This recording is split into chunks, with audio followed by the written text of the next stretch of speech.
Hello everyone. Board exams जो RBSC board का है 10th का 24 तारीख को पेपर है। और मैं चाहता हूं कि आपको थोड़ा सा मैं एक आइडिया दे पाऊं कि किस लेवल से क्वेश्चनों को थोड़ा सा घुमाया गया प्रीवियस ईयर में। और अपन सोच रहे हैं कि अपन एक 2025 के अंदर पेपर था उसका थोड़ा सा एनालाइजेशन कर लेते ताकि अपन को थोड़ी हेल्प मिल सके, आइडिया मिल सके कि किस तरह के क्वेश्चंस आपको यहाँ पे देखने को मिल सकते हैं। तो देखिए, सबसे पहले बिना टाइम वेस्ट किए अपने को कम टाइम में ज़्यादा से ज़्यादा पेपर को निकाल के देखना है कि भाई किस तरह के क्वेश्चन अपने इसके अंदर आने वाले हैं। तो शुरुआत करते हैं। देखो आप लोग, ये सब बातें आपके लिए ऑर्डिनरी हैं। नंबर ऑफ क्वेश्चन तो 20 ही आने वाले हैं इसके अंदर। और यहाँ पे देखिए, माध्यमिक शिक्षा बोर्ड 3 घंटे 15 मिनट का आपको टाइम देने वाली है। 80 नंबर का पेपर होने वाला है। सबसे पहले विद्यार्थियों के लिए कुछ निर्देश दिए जाते हैं। आपको कुछ नहीं करना है, सबसे पहले तो अपने ये जो रोल नंबर है वो यहाँ पे लिख लेने होते हैं। तो ये तो है कि गवर्नमेंट जिस तरह से प्रोसीजर बताती है उस हिसाब से चलने का होता है। बाकी के समझदार हो गए किस तरह से इसमें काम करना है। तो पहले यही बोल रहा है कि रोल नंबर लिख लो, सारे क्वेश्चंस कंपलसरी है। और एंड ओवर द इसने बताया हुआ है कि कौन से क्वेश्चन के लिए आपको कौन सी सीरियलिटी इसमें प्रदान की जाएगी। तो पेज नंबर 2 के अंदर यही चीज़ है। जिन प्रश्नों के खंड बने हुए हैं, तो देखो वो पहले ही क्लियरली कहते हैं कि आंतरिक खंड है और खंड में क्या करना है, उन सभी के उत्तर एक साथ ही लिखें। कोशिश करना है कि एक सेक्शन को आप एक साथ सॉल्व करो। और आपको कोई क्वेश्चन नहीं आता है तो आप उसको स्किप कर सकते हो, यानी उसके लिए 2-3 लाइनें जो है यूजेबल उस सेक्शन के अकॉर्डिंग छोड़ सकते हो। बोला है हिंदी और अंग्रेजी दोनों में, और दोनों में कंट्राडिक्शन होता है तो आप हिंदी भाषा को ही प्राथमिकता दे। जो हिंदी में क्वेश्चन लिखा होगा वही सर्वमान्य माना जाएगा। तो खास तौर से इंग्लिश मीडियम वाले इस पे ध्यान देना कि हिंदी वाला सर्वमान्य माना जाता है। और उनके प्रश्नों का उत्तर लिखते समय पूर्व प्रश्न का क्रमांक अवश्य डाल देना भाई, सीरियल नंबर जरूर डालना। 14 से 20 तक आंतरिक विकल्प दिए गए हैं। 14 to 20 में कुछ इन्होंने विकल्प भी दिए, तो विकल्प वाले क्वेश्चन भी आप अटेंड कर सकते हो। रफ कार्य करना हो तो उत्तर पुस्तिका के अंतिम पृष्ठ पर करें। ये सारी इसकी नॉर्मल हिंट है जो आपको दी गई थी। अब बिना टाइम वेस्ट किए अपन चलते हैं सीधे सेक्शन नंबर 1 पर। तो बच्चों आपकी समझ में आ गया होगा। सबसे पहले अगर आप इंटरेस्टेड हो कि सेक्शन ए सॉल्व कर रहे हैं तो आपको ऐसे लिख के आना पड़ेगा, सेक्शन ए हम सॉल्व कर रहे हैं ये भाई। फिर यहाँ पे आपको बोलना पड़ेगा ऑब्जेक्टिव फर्स्ट का फर्स्ट। और ऑब्जेक्टिव लिखने का तरीका क्या रहने वाला है मैं आपको क्लियरली बता दूं। ऑब्जेक्टिव का लिखने का, देखो जैसे डिमांड है इसकी ऑब्जेक्टिव में आंसर देना है तो सबसे पहले जो ऑप्शन सही है वो यहाँ लिखा जाएगा। फिर आपको मैं बता दूं, अगर ऐसा कैलकुलेटिव है तो आप उसको नीचे यहाँ पे सॉल्व कर देना, साइड में जगह यहाँ पे सॉल्व कर देना। जैसे कि मैं बताता हूँ, देखो आपको पहला ही क्वेश्चन है। यहाँ पे जो पहला क्वेश्चन दिया गया है वो देखो किस तरह से दिया गया है, मैं आपको बता देता हूँ। स्लाइडर्स अपन इसको ऐसा ले लेते हैं और यहाँ पे अपना काम स्टार्ट करेंगे अपन। तो पेजों को बता दूँ, जो आपको बोर्ड शीट मिलती है, मैं बता दूँ जो आपको बोर्ड शीट मिलती है उस बोर्ड शीट के अकॉर्डिंग देखो आपको इस तरह से रहने वाला है। यहाँ पे देखिए इस तरह के आपके पेज रहेंगे। तो देखो आप अपन किस तरह से इसमें करेंगे बता देता हूँ। ये लीजिए, जैसे कि मान लीजिए ये पेज की आप लाइन है। तो देखो बेटा, आप सबसे पहले जब इसको सॉल्व करोगे तो आप भी लिखोगे कि हम सॉल्यूशन लिखना चाह रहे हैं। यहाँ पे ये हम इसके अंदर सॉल्यूशन लिखना चाह रहे हैं। तो देख लीजिए आप सॉल्यूशन यहाँ पे डालेंगे अपन सेक्शन ए। और ये सेक्शन ए के होने के बाद अपन कर रहे हैं फर्स्ट, और फर्स्ट का भी कौन सा कर रहे हैं फर्स्ट। तो देखो सबसे पहले तो आपको ऐसे करके आना है, इसमें जो भी ऑप्शन है ऐसे। इसके आंसर को साइड में लिख देंगे। पर हमसे क्या बोला गया, 400 के अभाज्य गुणनखंड। तो बेटा पहले 400 के अभाज्य गुणनखंड करके देखिए। सबसे पहले करोगे कितना आएगा, 2 से करोगे ये 200 हो जाएगा। फिर 2 से करोगे ये 100 हो जाएगा। फिर इसके बाद 2 से करोगे तो ये कितना हो जाएगा, 50। फिर आप सोचिए इसके अंदर अपन 2 से करेंगे तो फिर कितना आ जाएगा। जब तक 2 का डिवाइड लगाते रहना, 2 से डिवाइड करते रहना जब तक कि ये नेक्स्ट नंबर पे ट्रांसफर नहीं हो जाता है कि 2 से अगला वाला। देखो आवाज गुणनखंड है तो आवाज संख्या ही इसके अंदर काम में ली जाती है, अदर दिन कुछ भी नहीं लिया जाता। देखो 2 का जा रहा है जब तक दिया, अब 3 का देने की कोशिश करूंगा। 3 का नहीं जा रहा है तो फिर किस पे जाना, सीधे 5 पे जाना। 5 का यहाँ से करोगे तो यहाँ पे 5 टाइम बनेगा, 5 बन जा 5, इस तरह से बन जाएगा। तो बताओ 400 के जो आपके पास फैक्टर है, ये काम रफ में भी तो करके देखोगे भाई, सीधा रट के थोड़ी ना जाओगे। रटा हुआ है तो बात अलग है, नहीं तो आप रफ में करके देखोगे। जैसे आप यहाँ पे कर लेना, सीधी सी बात है, क्या को पेज बिगाड़ते हो। या फिर साइड में कहीं जगह है तो वहाँ पे साइड में जगह बचती है तो वहीं पे कर देना। दोनों फायदे, एग्जामिनर को भी फायदा है इससे। देखो 1 2 3 4, तो इसकी पावर कितनी हो जाती है 4, और 5 की पावर कितनी हो जाती है 2।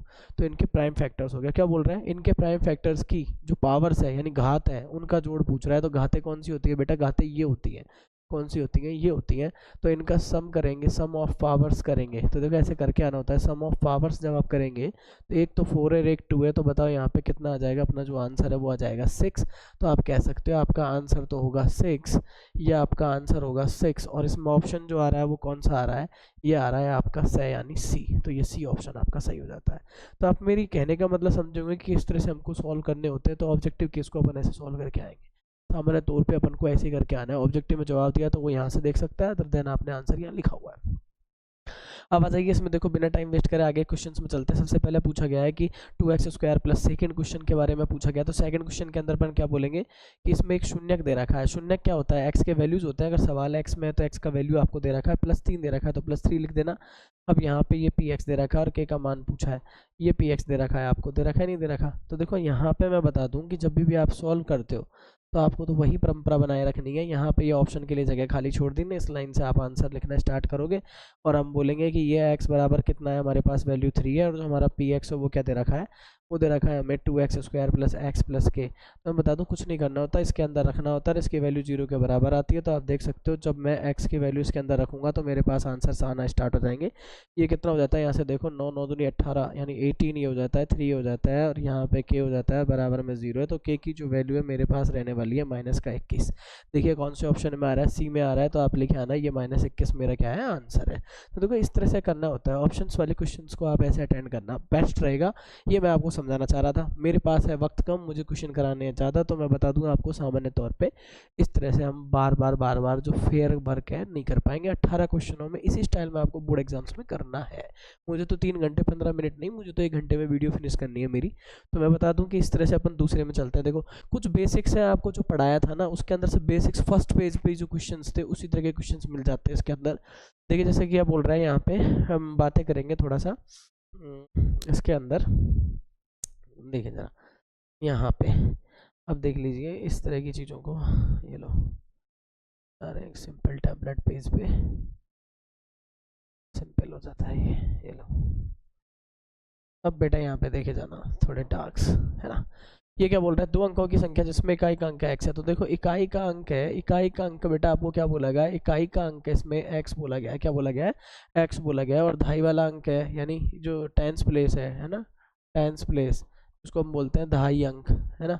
तो दहाई का जो अंक है वो आपको क्या बोला गया है, इसके अंदर y बोला गया है। तो मैं आपको जनरली बताऊं कोई भी संख्या होती है उसकी यही फॉर्मेशन होती है, इकाई वाली को 1 से गुणा करते हैं और दहाई वाले को 10 से गुणा करते हैं। तो यहाँ पे जो बनती है वो बन जाती है x प्लस के 10y टाइप, या इसको उल्टा भी बोल सकते हो 10y प्लस x।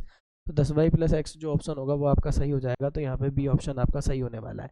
यहाँ पे अपने किया सी ऑप्शन सही था, यहाँ पे अपन ने किया तो कितना आ रहा था अपने पास सी सी बी। लगातार अपने पास जो कॉम्बिनेशन थे वो आ रहे थे अपने पास सी सी बी। अब अगर अपन चलते हैं नेक्स्ट क्वेश्चन के अंदर, देखो यहाँ पे बोला गया ए बी सी सिमिलर है किसके, इसके, और फिर इस तरह से चीज़ें दी गई हैं। तो मैं आपको बता दूं कि यहाँ पे एक तरह से आप इसको ऐसे भी एनालाइज कर सकते हो। ए बी सी को सिमिलर बोला गया है किसके, डी ई एफ के। तो सोच लीजिए आप जब ए बी सी को, ट्राइंगल ए बी सी को बोला गया है डी एफ के, तो इसका समझो आप कि ए बी और डी का जो रेशियो है वो प्रोपोर्शनल बनेगा। अगला देखिए ए बी कितना दे रखा है इसमें, ये दे रखा है 10 और ये दे रखा है 8। यही होगा बी सी और ई एफ का। थोड़ा सा इसमें काटा पीटी करेंगे तो आपको 5/4 यानी रेशियो जो मिलेगा 5:4 मिल जाएगा। थोड़ा देखो स्लाइडर सा कुछ सालों से क्वेश्चन इसी तरह से चलते हैं, तो डी ऑप्शन अपना सही रहने वाला है। कुछ सालों से क्वेश्चन ऐसे ही आ रहे हैं भाई आपके पास कि आपको जो चीज़ें हैं थोड़ी सी मोटिवेटेड मिलेंगी और घूमी हुई मिलेंगी थोड़ी सी। अब देखो यहाँ पे क्या बोला गया, मूल बिंदु से दूरी। तो मैं बता दूं आपको मूल बिंदु से दूरी, जैसे कि इसको मान लो p बोला गया है तो सीधी क्या हुआ करती थी x² प्लस y²। यहाँ पे तो 0 0 होता है। वैसे डिस्टेंस फॉर्मूला लगा कर जो निकालते थे ना केस, वो मैंने ये बताया था। अब बताओ यहाँ पे x कितना है, सीधा रख लेना। यहाँ पे x रखेंगे -3 पे स्क्वायर करना है, और यहाँ पे जो y रखोगे वो 4 पे स्क्वायर करना है। तो कुल मिला के जो कहने का मतलब है 9 यहाँ 16 यहाँ, यानी कितना जाएगा ये 25 में बोलते हैं 5। और दूरी के आगे हमेशा यूनिट लगा के आया करो बेटा, तो यूनिट लगा देंगे तो देखो सीधी बात है 5 जो ऑप्शन होगा वो आपका सही हो जाएगा।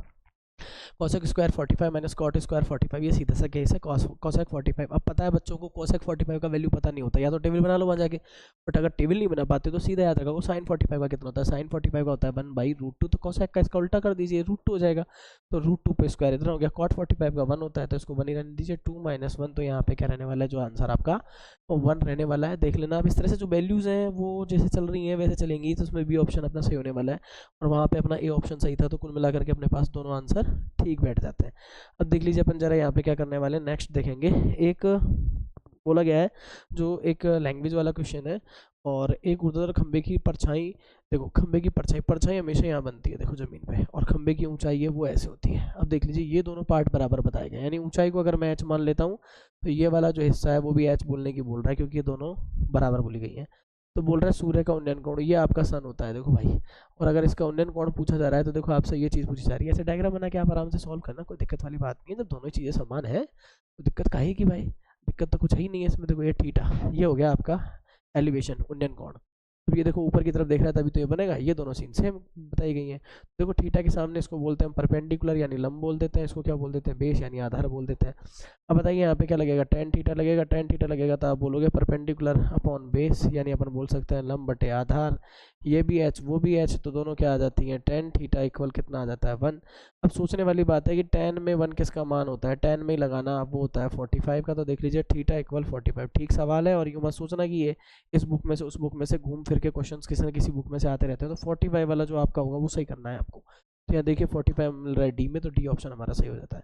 फिर क्या बोला गया, एक बिंदु पी से एक वृत्त पर स्पर्श रेखा की लंबाई 4 सेंटीमीटर। देखो एक बिंदु पी से, है ना, तो यहाँ पे ये भी केस देखने होते हैं। देखो किस तरह से अपन को दे रखा है, एक बिंदु पी से एक वृत्त बना लिया, वृत्त बना लिया। देखो फिर जो कह रहा है वो काम कर लेते हैं। एक बिंदु पी से वृत्त पर स्पर्श रेखा की लंबाई, देखो स्पर्श रेखा इस तरह से खींची जाती है, बिंदु पी है ये रहा, ये कितनी बोली गई, 24 बोली गई। यहाँ पे एक पॉइंट कुछ भी आप रख सकते हो जिसको ये बोल दिया, ये आपका सेंटर हो जाता है ओ। अब कहने का मतलब क्या है, इसकी स्पर्श रेखा में 24 है तथा पी की केंद्र से दूरी 25 है। अभी देखो ये वाली भाई साहब ने 25 दे दिया, ये वाली 25 दे दिया, ये होती है आपकी साहब रेडियस महाराज, ये होते हैं रेडियस महाराज। तो देखो रेडियस और टेंजेंट आपस में 90 बनाते हैं, तो ये हो जाता है आपका कर्ण, यानी जिसको अपन बोलते हैं हाइपोटेनस।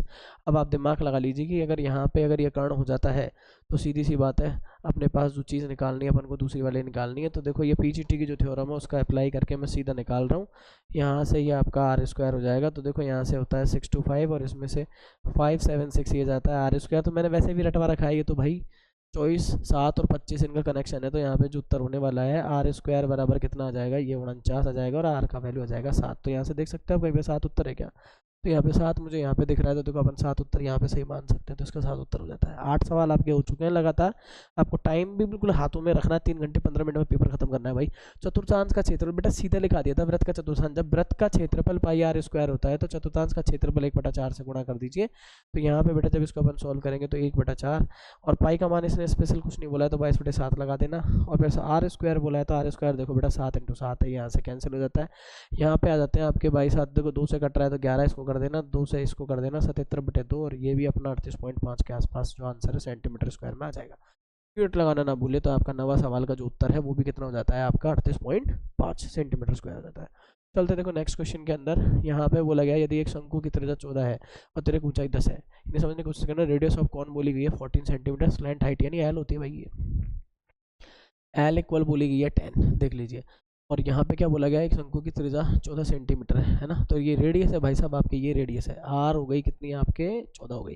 देखो दोनों डेटा आ गए, एल हो गया आर आ गया। अब भाई क्या जाता है शंकु का वक्र पृष्ठ क्षेत्रफल, पहले तो ये समझो शंकु का वक्र पृष्ठ क्या होता है। वक्र पृष्ठ का मतलब होता है सी ऐसे पूछा है, किसका पूछा है, कौन का पूछा है, और कौन का पूछा है तो कितना आता है भाई पाई आर एल होता है। तो इसमें दिमाग मत लगाने बैठ जाना, एच लगाने बैठ जाओ, कहीं एच वैच नहीं निकालना है अभी के लिए, फिलहाल जितना काम हो उतना करिए। 10 यहाँ कर देता हूँ मेरे भाई, 2 ये 440 के आसपास ही अपना बन रहा है, और सेंटीमीटर स्क्वायर में अपन इसको लिखेंगे क्योंकि एरिया हमेशा कैसा आता है सेंटीमीटर स्क्वायर में, तो एक और आंसर अपना आ जाता है।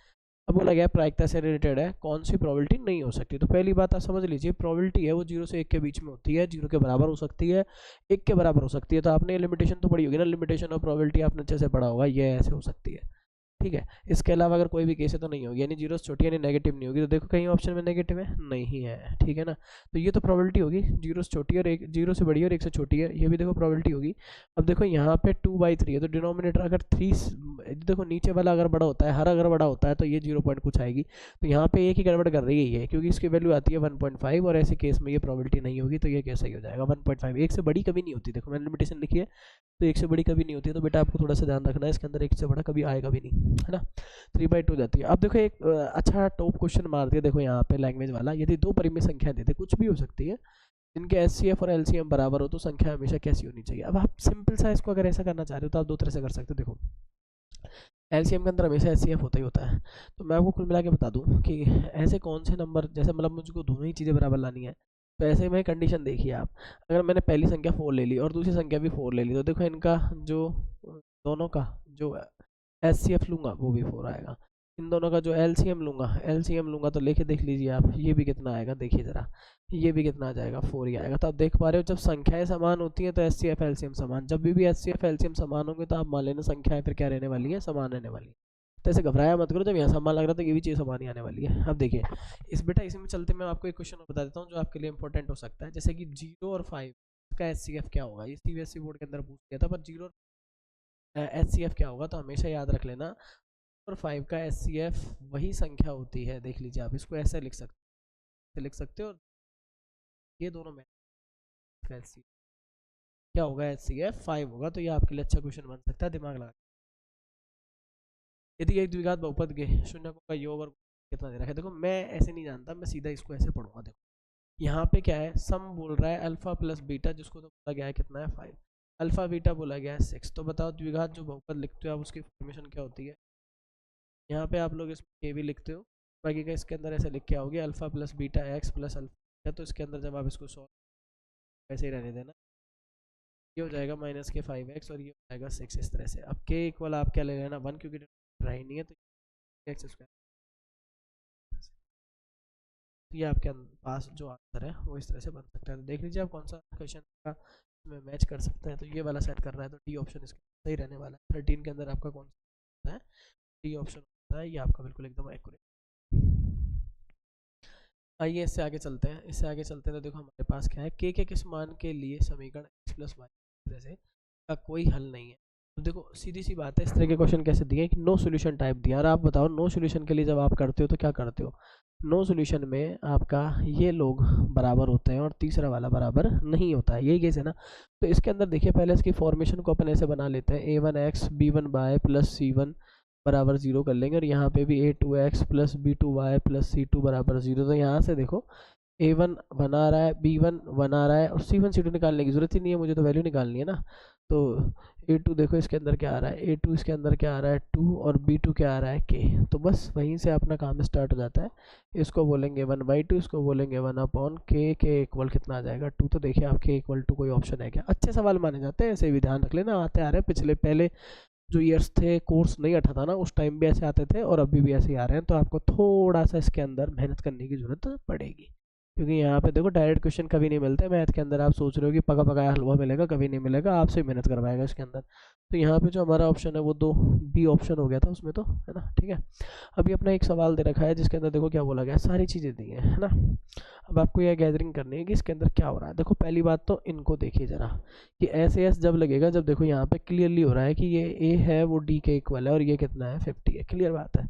अब देख लीजिए यहाँ पे जरा, मैं ये देख रहा हूँ कि ए बी जो है, जो ए बी है उसका कनेक्शन देखते हैं, देखो किस तरह से दे रखा है ए बी, और यहाँ पे मैं बता दूं ऐसे एस जैसे रूल देखते हैं तो उसके अकॉर्डिंग हम इसका भी रेशो देखते हैं। देखो ए बी और किसका है यहाँ पे ए सी, देखिए है ना।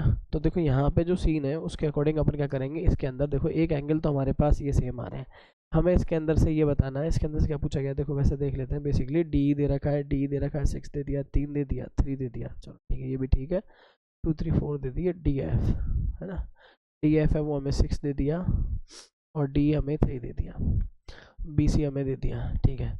तो ई एफ की माप होगी, ये पूछी गई है हमसे। तो सिंपल वे में पहले देखो मैं आपको एक कॉम्बिनेशन बता देता हूँ, मुझे कुछ रेशियोज निकालने होते हैं तो मैं उसी बिहाफ पे चलूँगा।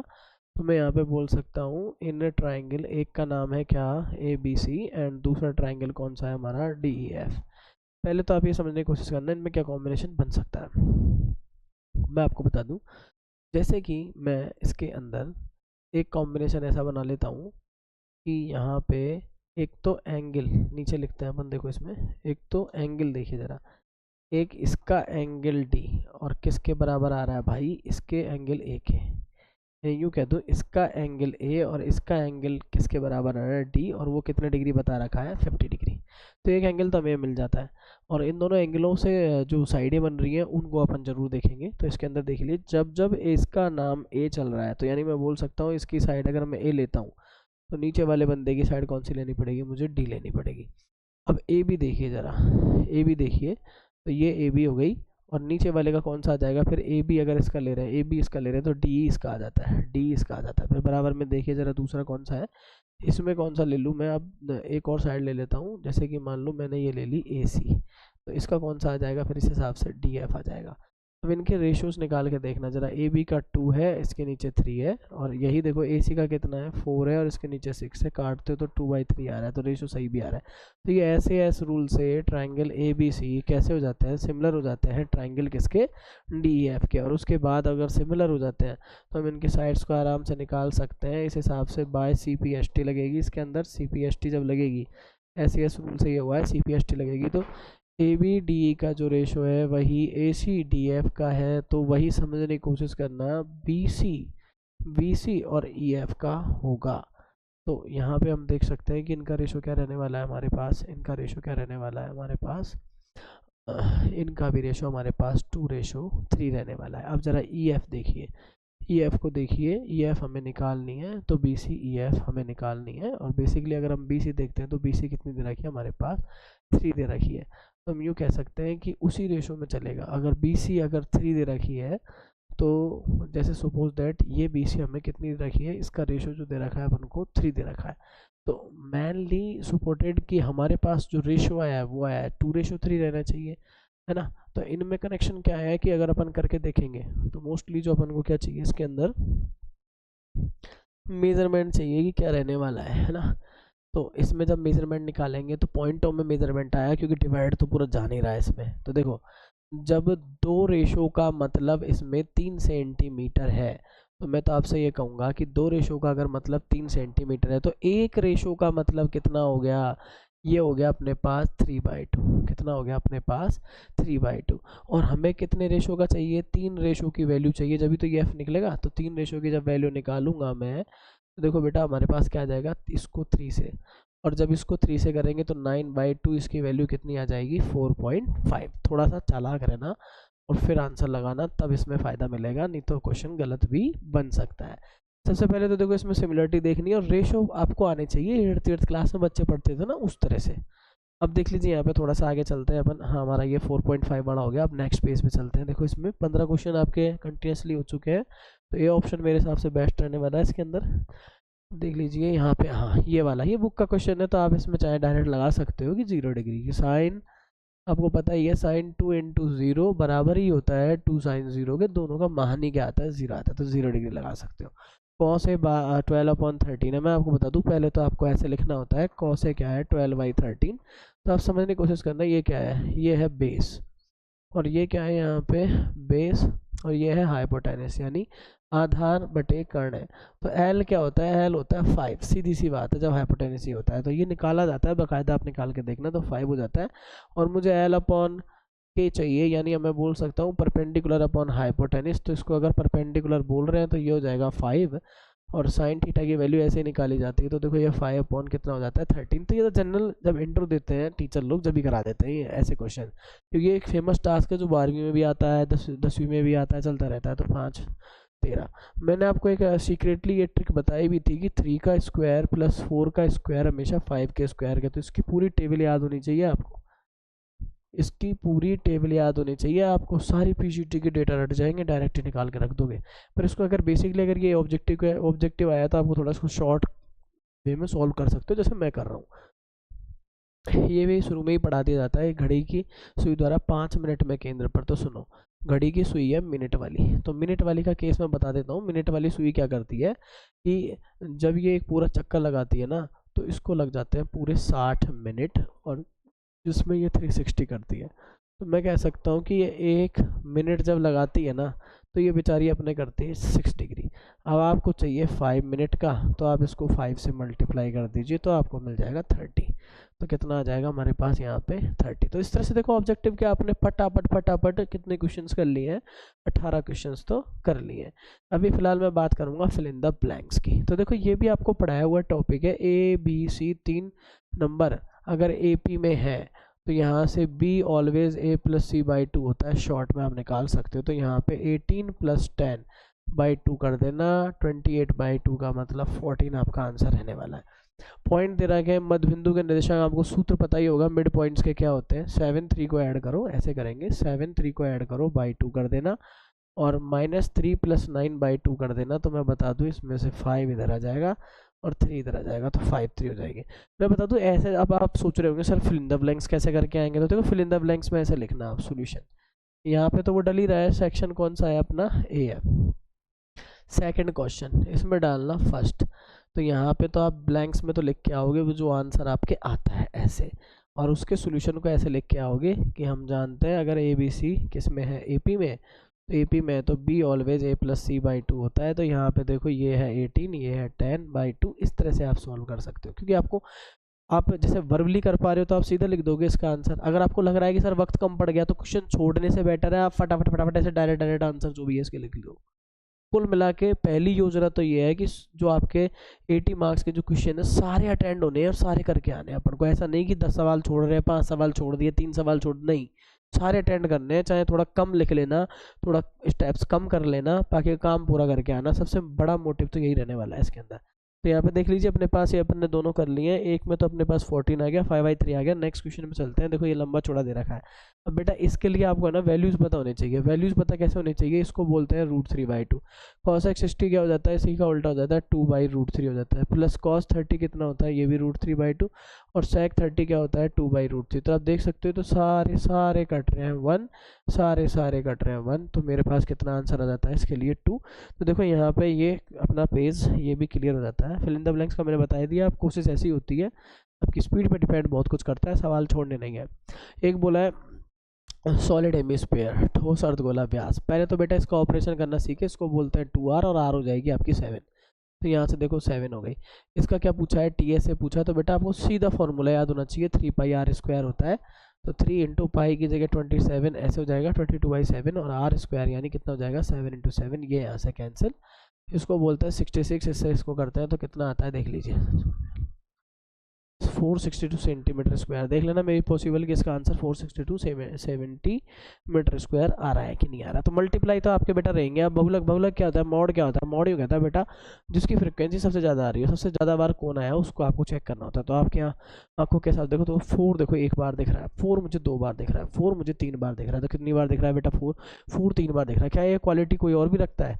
अगर नहीं रखता है तो सबसे ज़्यादा मैक्सिमम फ्रिक्वेंसी है, जो फ्रिक्वेंसी है वो किसकी है, मैक्सिमम फ्रिक्वेंसी वो है कितनी, 3 बार आया। कौन आया है, जो आया है वो करस्पॉन्डिंग ऑब्जर्वेशन यानी उसके सापेक्ष जो प्रेक्षण है वो है 4, तो 4 उसका अपने पास सीधे तौर पे कथित आंसर बन जाता है। अब देखिए अपन चलते हैं इसमें अगले वाले पे, है ना।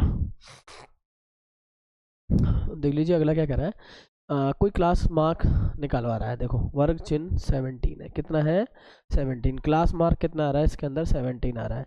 तो उसको बोल रहा है कि जो उसकी अपर लिमिट है वो है 24, और जो निचली लिमिट है वो क्या होगी। तो मैं आपको बता दूं होता क्या है, अपन इस तरह से फॉर्मूला पढ़ते हैं, upper limit plus lower limit by 2 करते हैं, और जब जाके अपना कितना आता है क्लास मार्क आता है। तो देखो इसको इधर ले जाइए, ये हो जाएगा 34। अपर लिमिट कितनी है, अपर लिमिट को बोला गया 24, तो लोअर लिमिट निकालना बहुत आसान है। यहाँ पे वो कितनी रहने वाली है 10, तो 10 अपना सही आंसर बन जाता है। देखो कितना अच्छा खेल रहे हैं वो, बड़े मतलब प्यार से दिए क्वेश्चन, और प्यार से दिए क्वेश्चन तो उस पेपर में बड़े प्यार से खेल रहे हैं।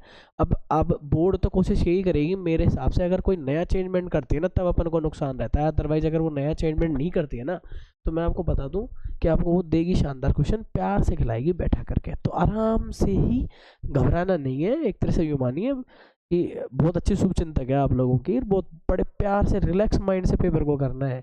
ऐसे नहीं कि आप हड़बड़ाओ, घबराओ, या किसी आसान क्वेश्चन को देख करके ओवर कॉन्फिडेंस हो जाओ। तो ये सब चीज़ें नहीं चलती है पेपर के अंदर, बड़े बैलेंस से देखना है। आपको आ रहा है दूसरे को भी आ रहा है, ऐसा ना सोचें कि आप कोई क्वेश्चन है इतना ज़्यादा टाइट है आपको नहीं आ रहा तो लगभग दूसरे को भी प्रॉब्लम कर सकता है वो। तो आपको थोड़ा खुद में पेशेंस रखना पड़ेगा। इसमें 10 हो गया। देखो इस सेक्शन ए के अंदर 3 क्वेश्चन है। अब इसके अंदर तीसरा वाला जो पार्ट है ना वो शॉर्ट आंसर टाइप है, इनको बोलते हैं वेरी शॉर्ट आंसर टाइप। तो एक एक नंबर के ही है, इनमें भी थोड़े डायरेक्ट आप करते हो तो नंबर मिलेंगे। यहाँ पे देखिए क्या बोला गया है। सबसे पहले जो इसने दिया है, देखो इस क्वेश्चन को अपन ऐसे पढ़ेंगे। यहाँ पे हम कर रहे हैं, इसका पहला क्वेश्चन क्या बोल रहा है, रेडियस है 14 सेंटीमीटर और चाप की जो लंबाई है उसको बोलते हैं, यानी लेंथ ऑफ द आर्क है वो है 20 सेंटीमीटर। तो वो बोल रहा है कि इसने इसके सेंटर पे कितना एंगल बनाया है। तो इसने इसके सेंटर पे देखो, ये वाली जो लेंथ है ना, ये बोल दी है 24, ये थीटा पूछा है, ये आपके 14 14 दे रखे हैं। तो आपसे यही पूछा गया है इसके अंदर कि इसकी जो थीटा है वो क्या होगा। तो आपको सीधी सी बात है कि एल दे रखा है और आपसे ये पूछिए तो एल का फॉर्मूला क्या होता है वो आपको पता होना चाहिए। देखो मैं इसमें दो फॉर्मूले चलते हैं, 2 पाई आर थीटा अपॉन 360, या फिर आप ऐसा ही बोल सकते हो पाई आर थीटा अपॉन 180। और यहाँ पे कितना दे रखा है अपने को, उस हिसाब से अपन इसको मेंटेन करेंगे। तो देखो यहाँ पे क्या है, सीधी सी बात बताऊँ तो इसकी जो मुझे बोली गई है वो 22 बोली गई है। तो इसको ऐसे बोलेंगे 22/7, ये है 180 नीचे, और इधर क्या है, देखो ये 180 नीचे है, और इधर क्या है रेडियस। रेडियस देखिए जरा, रेडियस कितनी है 14, और ये कौन है थीटा, और ये दे रखा है 22। तो देखो ये इससे कैंसिल हो जाता है, फिर बता दूँ ये इससे कैंसिल हो जाता है, फिर ये इससे कैंसिल हो जाता है 90 टाइम। तो ये 90 इधर चला जाएगा, थीटा की वैल्यू कितनी आ जाएगी आपके पास 90 डिग्री। तो ये हो जाएगा। फिर क्या बोल रहा है कि क्यूब है और उसका टी एस ए निकालना है, और टी एस ए सॉरी दे रखा है टी एस ए। तो क्यूब का टी एस ए क्या होता है बेटा, पहले आपको ये पता होना चाहिए, जो इसका क्यूब है उसका टी एस ए क्या होता है। तो क्यूब का टी एस ए जो होता है वो लिखेंगे सबसे पहले, तो ये होता है 6a², और यहाँ पे ये दे रखा है कितना 8 6 और 4। तो बताओ 6 से ये कैंसिल करना कितनी बार जा रहा है, 6 1 जा, और ये हो गया 6 4 जा, ये हो गया, और यहाँ पे बोल दूँ ये भी कितना हो गया 4। देखिए 6 1 जा 2 बचा, 6 4 जा फिर 2 बचा, 6 4 टाइम तो ये जाएगा। तो ए अगर करता हूँ तो क्या आ जाएगा 12, प्लस माइनस का लफड़ा नहीं रहता है इसके अंदर, हमेशा याद रखना। तो उसने पूछा एक फलक का, तो बेटा ये याद होना चाहिए कि जो क्यूब होती है, मैंने तो ये पढ़ाया है शुरू में ही, क्यूब जो होती है उसकी एक सरफेस कैसी होती है, स्क्वायर जैसी होती है। तो इसका जो स्क्वायर पूछ रहा है, तो इसमें वापस आपको क्या मिल जाएगा, स्क्वायर का जब एरिया है ना, तो एक सरफेस का जो एरिया पूछ रहा है ये वो कितना आ जाएगा, वापस से सरफेस एरिया है ना, एक सरफेस का जो एरिया है वापस कितना आ जाएगा आपके पास सेंटीमीटर स्क्वायर। तो देखना होता है ना ये पूछ क्या रहा है, अपन जबरदस्ती मेहनत कर रहे हैं, इधर निकाल रहे हैं इसको 12, कोई साइंस ही नहीं है, स्क्वायर निकाल लेते हैं, स्क्वायर निकाल देना सीधा 144 आ रहा है। आपको पता होना चाहिए कि क्यूब वाला होता है ना, उसकी जो सरफेस है कैसी होती है स्क्वायर वाली, और जो क्यूबॉइड वाली होती है ना उसकी सरफेस कैसी होती है। अब देखो इसमें आपसे क्या पूछा है, निम्न में से मीडियन पूछा है। अब ये मीडियन बेटा पूछा है ना, तो मीडियन के अंदर बहुत आसान सा केस होता है। क्या करना होता है कि आप एक टेबल बनाते हो एक्स की, एक टेबल चलती है आपकी एफ की, चलती नहीं चलती है। तो यहाँ पे देखो, ये देखो मैं यहीं पे कर देता हूँ, ये जो एफ बनाई गई है ना, इसी के पड़ोस में मैं आपके लिए सी एफ निकाल देता हूँ। आपको देखने में थोड़ा सा ऐसा ज़रूर लगेगा कि सर ये कैसे निकल रही है, पर बड़ी आसान है, आराम से निकल जाती है। यहाँ पे इसका टोटल चलता है, तो देखो इसका टोटल करोगे तो 6 7 13 18 24 आ रहा है। इसका टोटल कितना आ रहा है 24 आ रहा है। ये इसके सी एफ निकालोगे तो पहली पहली सेम होती है, फिर इसमें अगले वाले को ऐड करते हैं तब जाके यहाँ लिखते हैं, तो ये 13 हो जाएगी। फिर इसमें अगले वाले को ऐड करोगे तब जाके यहाँ लिखोगे तो 18, फिर इसमें अगले वाले को ऐड करोगे तब ये दोनों सेम आती हैं। तो यहाँ पे जो सिग्मा एफ होता है ना उसी को एन बोलते हैं, और एन आ गई 24, तो आपको n/2 करनी पड़ती है, n/2 से जस्ट अबव ऑब्जर्वेशन देखना होता है, वही आपका मीडियन होता है। अगर इसके अंदर आपको क्लास इंटरवल दे रखा होता तो बड़ा वाला जो फार्मूला आपने पढ़ा है L+n/2 - CF, वो वाला वो लगता है ना। तो यहाँ पे 24/2 जब आप करने बैठोगे तो कितना आएगा 12, और 12 से जस्ट अबव CF देखो, 12 से just above above C F देख लो आप। तो सी एफ कितनी है 12 से जस्ट, अच्छा 12 से जस्ट अबव सी एफ है कौन, ये वाली। तो ये कॉलम आपके लिए अति महत्वपूर्ण बन जाता है। तो वो कितनी है सी एफ के करस्पॉन्डिंग ऑब्जर्वेशन देख लो, ऑब्जर्वेशन सी एफ के करस्पॉन्डिंग जो ऑब्जर्वेशन है वो कितना है, ये रहा 5। ये कितना है 5, तो 5 ही हमारा मीडियन का काम करेगा। तो आप इसमें मीडियन सीधा लिख के आ सकते हो। आपके लिए कौन सा इसके अंदर मीडियन का काम करेगा तो आप वो लिख सकते हो। बाकी का देख लीजिए आप, इसके अंदर और भी क्या दे रखा है, जैसे कि अपना ये क्वेश्चन नंबर कौन सा था, ये था अपना क्वेश्चन नंबर 3।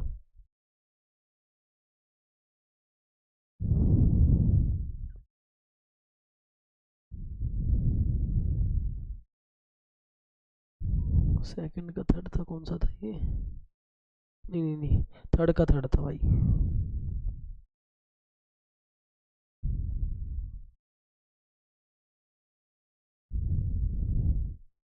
पूछा क्या है इसमें तो पता ही नहीं है, मीन पूछा है ये मीडियन।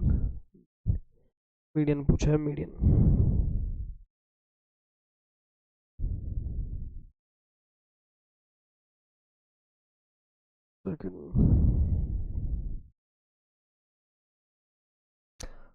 थर्ड थर्ड थर्ड कहाँ गया थर्ड भाई?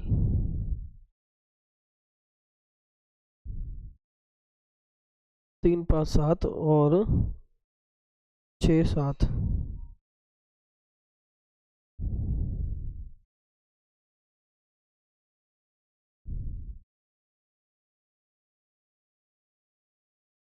बेटा 5 ही होगा उत्तर इसका, बिल्कुल एकदम ठीक है। मध्य का इसका 5 ही होगा, कोई टेंशन वाली बात नहीं है। मध्य का इसका 5 ही होगा। आराम से सी एफ है, सी एफ से कैलकुलेशन निकालिए और इस हिसाब से चलिए। जैसे आपको लॉन्ग क्वेश्चन देखो, इस तरह के जो क्वेश्चन है वो आपके एक्सरसाइज में नहीं है। एक्सरसाइज में नहीं है तो ये बेसिक क्वेश्चन है, और आपने क्लास इंटरवल ढूंढ करके मीडियन क्लास निकाल देते ना, तो इसमें क्लास इंटरवल नहीं है तो आप सीधा इसका आंसर क्या लिखोगे, जो ऑब्जर्वेशन है वो। तो आपको इसमें ज़्यादा मेहनत नहीं करनी कि मालूम पड़ा इसमें आप फॉर्मूले वॉर्मूले लगाने पड़ गए, लंबा चौड़ा रहता पहला तो मोस्टली है कि इसका आपका ये ठीक हो जाएगा।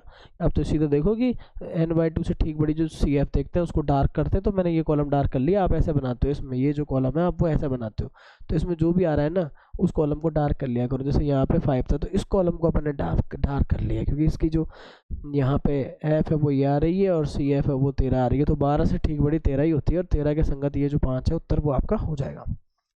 अब देख लीजिए, अपन इसमें थोड़े आगे चलते हैं, और आगे चलते तो देखो ये क्या क्या केस बन रहा है हमारे पास। हाँ, अब आ जाओ प्रोबेबिलिटी पे आ गए। देखो एक पासे को एक बार फेंकने पर 5 से बड़ा अंक आने की प्रायिकता, तो बेटा एक पासे को एक बार फेंकने की बात कर रहा है तो ये केस बनते हैं आपके। तो देख लो आप, पासे में तो डाइस में तो यही केस बनता है। और बोला 5 से ठीक बड़ा अंक, तो आपका जो फेवरेबल आउटकम है ना, वो क्या रहने वाला है, 5 से बड़ा। क्या बोलोगे आप इसको, 5 से बड़ा बोलोगे ना। 5 से बड़े वाले कौन कौन से, देखो आपको एक ही आदमी है 6, तो बताओ आप, जो एन एस है कुल परिणामों की जो संख्या है वो तो है 6, और जो अनुकूल परिणामों की संख्या है ना, इसको अपन बोल सकते हैं जैसे ई। तो नंबर ऑफ ई कितने हैं हमारे पास, एक है। तो प्रायिकता का सूत्र क्या होता है बेटा, पी बराबर कैसे लिखते हैं अपन, इसमें लिखते हैं favourable outcome upon total number outcome. तो यहाँ पे जो है 1/6 आपका सही उत्तर रहने वाला है। देख लीजिए आपके छठे में 1/6 उत्तर आपका सही रहने वाला है। तो यहाँ पे आप इसको लिख के आ सकते हो 1/6। अब और देख लीजिए आप, यहाँ पे क्वेश्चन दे रखा है एक राइट सर्कुलर है ना, कॉन और बेलन, उनकी रेडियस बोल रखी है सेम। और जब इन दोनों की रेडियस सेम बोल रखी है तो देखो अपन बोल सकते हैं ये जो कॉन है इसकी आर, और जो ये सिलेंडर है इसकी आर, दोनों आर सेम है और आर सेम है, और हाइट भी सेम है बेलन, और दोनों की हाइट भी सेम है। इनकी तो आर भी सेम है और इन दोनों की हाइट भी सेम है, तो कोई दिक्कत वाली बात नहीं है, दोनों की हाइट भी सेम है। और फिर बोला है कि जो है ना, देखो पहली बात, वॉल्यूम ऑफ कॉन क्या होता है, ये होता है 1/3 पाई आर स्क्वायर एच। ठीक है, तो आप इसमें देखो ये कितना दे रखा है 66, और जो पाई आर स्क्वायर होता है ये वॉल्यूम ऑफ सिलेंडर होता है। तो मैं यूँ कह रहा हूँ इसी के अंदर अगर आप ऐसे कर दोगे पाई आर स्क्वायर एच, दिमाग लगा ना, 66 को 3 से मल्टीप्लाई, आपको तो पता होगा ना कि सिलेंडर का 1/3 होता है कौन कौन, तो इसका मतलब है कि कौन का 3 टाइम कौन होगा सिलेंडर।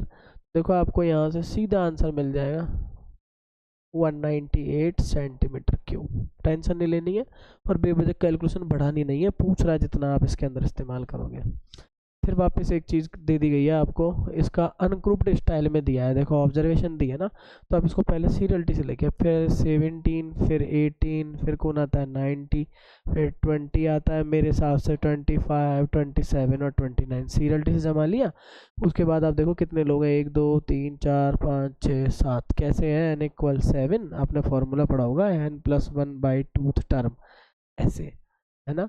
तो यहाँ पे देख लीजिए आप, n+1 बने 7 + 1/2 यानी 8/2 यानी फोर्थ, और फोर्थ टर्म कौन सी है आपकी 20, तो इसका जो आंसर है वो 20।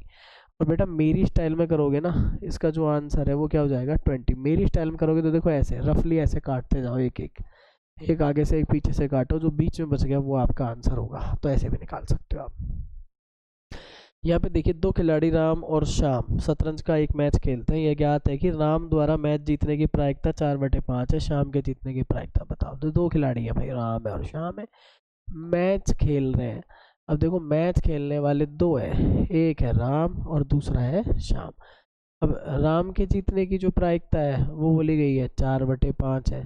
तो बच्ची कुछ प्रायिकता किसकी है, श्याम के जीतने की है। तो श्याम के जीतने की कब है, जब राम हारे। एक तरह से अपन ये कह सकते हैं कि राम वाली को लेस कर दूं मैं इसके अंदर से, तो कितनी हो जाएगी 1/5। कितनी हो जाएगी 1/5। ये भैया क्या पूछ रहा है, इसमें दिया नहीं है ना उसका कुछ भी, तो एक आ रहा है श्याम के हिस्से में, क्या आ रहा है, एक आ रहा है, तो आप सीधा उसका लिख सकते हैं 1/5। 1/5।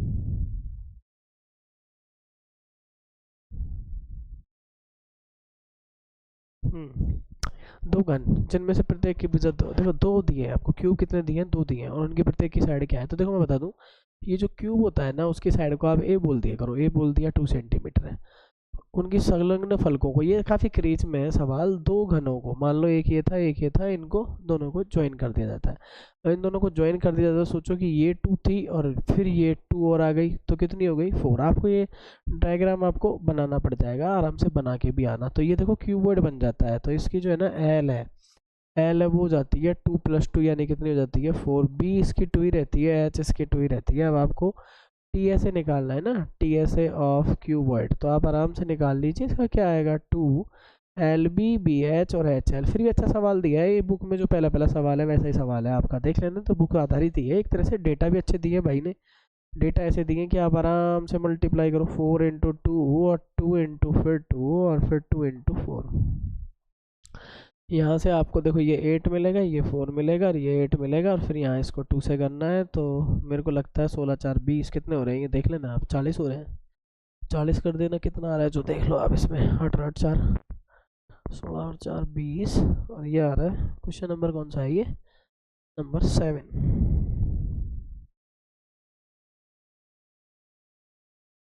क्वेश्चन नंबर है 7। ठीक है।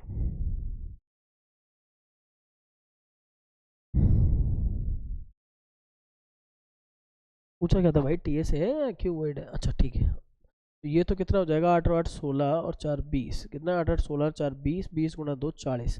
ये तो जाएगा सेंटीमीटर स्क्वायर साहब। देखो ये टी एस है आपका जो बुक में था ना, वो सवाल ये था। अब वापस आपसे इसमें क्या पूछा है, इसमें आपसे पूछा है घनाभ का आयतन निकालो। तो बेटा ये तो फिर भी इसने आसान पूछा है, घनाभ का आयतन पूछा है तो L × B × H कर देना आप। एक 4 है, दूसरा 2 है, फिर 2 है, तो ये 16 सेंटीमीटर क्यूब।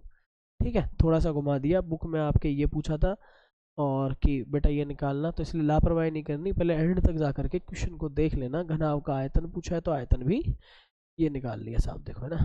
अब क्या कह रहा है, प्रथम 10 धनात्मक विषम प्राकृत संख्याओं का समांतर माध्य ज्ञात कीजिए। तो पहले तो आपको पता होना चाहिए विषम प्राकृत संख्याएं कैसी होती हैं। देखो डायरेक्ट सूत्र भी चलते हैं, मैं आपको उसमें नहीं उलझाऊंगा। विषम प्राकृत संख्याएं कैसी हुई, 1 3 5 7 9 के बाद आप लिखो 11 13, है ना, और 1 2 3 4 5 6 7 8 9 और 10, हो गया नहीं हो गया, ये बन जाती है विषम प्राकृत संख्याएं। अब आपसे पूछा है इनका समांतर माध्य। देखो समांतर माध्य आसान होता है, पहले तो आप इनको जोड़ लीजिए, है ना। तो जब माध्य निकालने के लिए आप इनको सबको ऐड करोगे तो कितना हो जाएगा, है ना, ये हो जाएगा आपका कितना, देखो या तो आप इसके अंदर एपी वाले सिस्टम से इनका ऐड कर लीजिए, और एपी वाले सिस्टम से ऐड करोगे तो देखो ए कितना आ रहा है 1 आ रहा है, और अगर डी देखते हैं इन सब में तो कितना आ रहा है 2 आ रहा है। और कैंडिडेट कितने हैं ऐसे अगर अपन देखते हैं इसके अंदर, तो इसमें पहला पद भी दे रखा है आपको और लास्ट का भी दे रखा है। तो अगर एस एन निकाल लूँ इसके अंदर, एस टेन निकाल लूँ, तो अपन निकाल सकते हैं कि 10/2 करेंगे और 1 + 19 करेंगे, तो देखिए यहाँ से काम मिल जाएगा कि आपका 40 20 हो जाएंगे ये।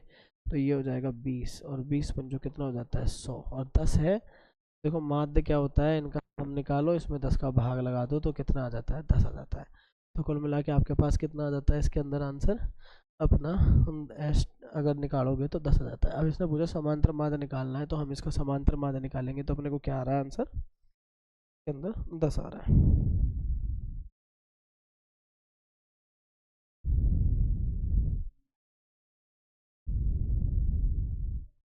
तो यहाँ से जो आपको आंसर है 10 मिलेगा। तो देखो काफ़ी अच्छा खेला है, पहले तो आपने इसने इसमें जुगाड़ बैठा ली, इसने एपी भी पूछ ली, इसने माध्य भी पूछ ली, तो यहाँ पे कोई दिक्कत वाली बात नहीं है। आप देख लेना इसमें जो भी सीन रहता है।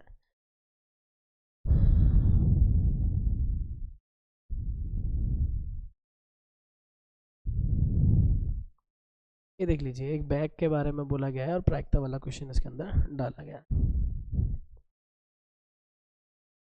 ठीक है, एक थैला है, एक बैग दे रखा है और इसके अंदर भी क्या बोला गया है आपसे कि रेड कलर की गेंदे और सफ़ेद वाइट कलर की गेंदे, ये है 6 और ये है 7, तो टोटल कितनी हो जाती है आपके पास 13। फिर बोला एक गेंद यादृच्छिक निकाली जाती है और इस बॉल को वाइट होने की प्रोबेबिलिटी क्या है, तो पी डब्ल्यू आपसे पूछेगी और इतने आसान तो बनते हैं। पहले आप इसका फॉर्मूला लिख के आना, नंबर ऑफ फैब जो भी है अपनी अपनी भाषाओं में, और नंबर ऑफ टोटल ये लिख के आओगे।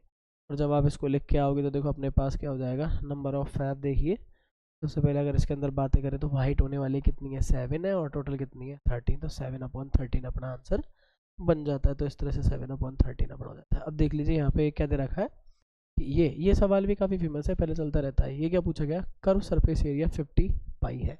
तो कर्व सरफेस एरिया का फॉर्मूला याद करो पहले। तो फॉर्मूला क्या होता है हेमीस्फीयर के लिए ना, अर्धगोले के लिए।